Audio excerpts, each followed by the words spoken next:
আল্লাহ তিন এবং জৈতুন দ্বারা ইঙ্গিত করলেন শাম এবং ফিলিস্তিনের দিকে। শাম এবং ফিলিস্তিন দ্বারা আল্লাহ উদ্দেশ্য করলেন আল্লাহর নবী পয়গম্বর ঈসা রুহুল্লাহ আলাইহিস সালাতু ওয়াস সালামকে। ঈসা রুহুল্লাহ আলাইহিস সালাতু ওয়াস সালাম দ্বারা আল্লাহ উদ্দেশ্য করলেন তার উপর আনিত বিধান, আনিত কিতাব ইনজিলকে আল্লাহ উদ্দেশ্য করলেন। তার মানে আল্লাহ পাক রব্বুল আলামিন জানিয়ে দিলেন, ও বিশ্ববাসীরা ভালো করে শুনে রাখো, মানুষকে যে আমি সৌন্দর্য মণ্ডিত চেহারা অবয়ব দিয়ে পৃথিবীতে পাঠিয়েছি, এটা শুধু কোরআন আল কারীমের ভিতরে আমি আল্লাহ ঘোষণা করি নাই। আমি রব্বুল আলামিন তিন এবং জয়তুন দ্বারা উদ্দেশ্য করতে করতে, ইঙ্গিত করতে করতে পয়গম্বর ঈসা রুহুল্লাহ আলাইহিস সালাতু ওয়াস সালামের ইনজিল কিতাবের দিকে উদ্দেশ্য করেছি।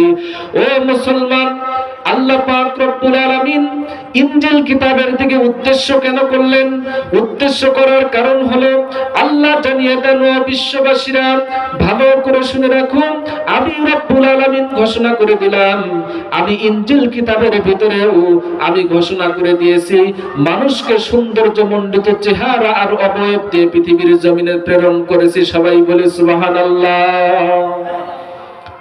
ও মুসলমান, এরপর আল্লাহ বললেন ওয়াতুরি সিনিন, সিনাই পর্বতকে আল্লাহ ইঙ্গিত করলেন। সিনাই পর্বতকে আল্লাহ কেন ইঙ্গিত করলেন?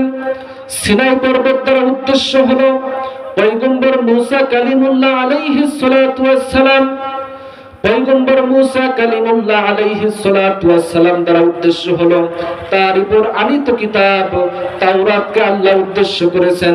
তার মানে রব্বুল আলামিন জানিয়ে দিয়েছেন, আমি তাওরাত কিতাবের ভিতরেও ঘোষণা করে দিয়েছিলাম, আমি মূসার তাওরাত কিতাবের ভিতরেও ঘোষণা করেছি আমি মানুষকে সৌন্দর্য মণ্ডিত আকৃতি দিয়ে পৃথিবীর জমিনে প্রেরণ করেছি। সবাই বলি সুবহানাল্লাহ।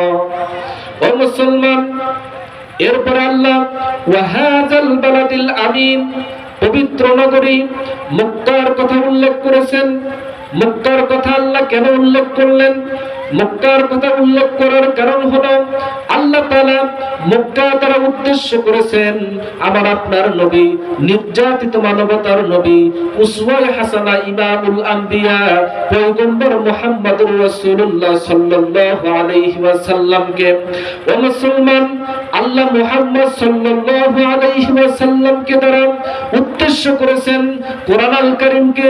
মুহাম্মদ সাল্লাল্লাহু আলাইহি ওয়াসাল্লামের উপর আনিত বিধান কোরআন আল কারীমকে আল্লাহ উদ্দেশ্য করে সমগ্র মানব জাতিকে জানিয়ে দেন, ও বিশ্ববাসীরা ভালো করে শুনে রাখো, আমি তাওরাতের ভিতরে আমি তোমাদেরকে সৌন্দর্য মণ্ডিত চেহারার কথা উল্লেখ করেছি, ইনজিলের ভিতরেও তোমাদের সৌন্দর্য মণ্ডিত চেহারার কথা উল্লেখ করেছি।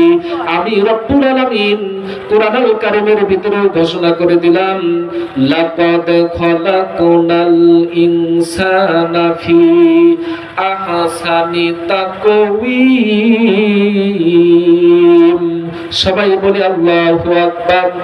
আল্লাহ পাক রব্বুল আলামিন কোরআন আল কারীমের ভিতরেও ঘোষণা করলেন, আমি মানুষদেরকে সৌন্দর্যমণ্ডিত অবয়ব, সৌন্দর্যমণ্ডিত আকৃতি, সৌন্দর্যমণ্ডিত চেহারা দিয়ে পৃথিবীর জমিনে প্রেরণ করেছি। সবাই বলে সুবহানাল্লাহ। ও মুসলমান, আল্লাহ কোরআনের ভিতরে জানিয়ে দিলেন আমাদেরকে